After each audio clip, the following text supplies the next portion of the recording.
ಬ್ಯಾಚುಲರ್ಸ್ಗೆ perfect ಆಗಿರೋ ಈ chicken ರೆಸಿಪಿನ ಮಾಡೋದು ತುಂಬಾ ಸುಲಭ ಮತ್ತು ಟೇಸ್ಟು ಸಖತ್ತಾಗಿರುತ್ತೆ.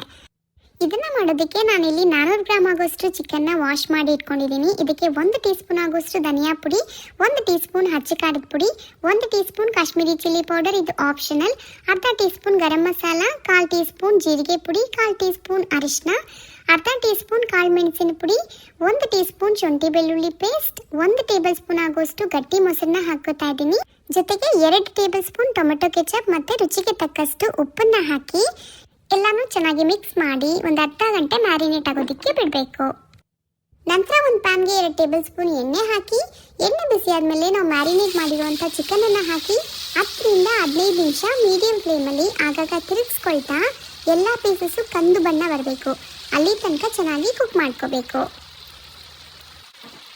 15 ನಿಮಿಷ ಆದಮೇಲೆ ನೋಡಿ, ಚಿಕನ್ ಪೀಸಸ್ ಎಲ್ಲ ಕಂದು ಬಣ್ಣ ಬಂದಿದೆ ಅಲ್ವಾ. ಈಗ ಇದಕ್ಕೆ ಕೊತ್ತಂಬರಿ ಸೊಪ್ಪನ್ನು ಹಾಕಿ ಒಂದು 3 ರಿಂದ 4 ನಿಮಿಷ ಹೈ ಫ್ಲೇಮಲ್ಲಿ ಈ ಥರ ಟಾಸ್ ಮಾಡ್ಕೋಬೇಕು ಅಥವಾ ಚೆನ್ನಾಗಿ ಮಿಕ್ಸ್ ಮಾಡ್ಕೋಬೇಕು. ಅಷ್ಟೇ, ಸಖತ್ತಾಗಿರೋ ಚಟ್ಪಟ ಚಿಕನ್ ಫ್ರೈ ರೆಡಿ ಆಗುತ್ತೆ. ಇದನ್ನು ಸ್ಟಾರ್ಟರ್ ಆಗಿ ಅಥವಾ ಸೈಡ್ ಡಿಶ್ ಆಗಿ ಸರ್ವ್ ಮಾಡ್ಕೋಬೋದು.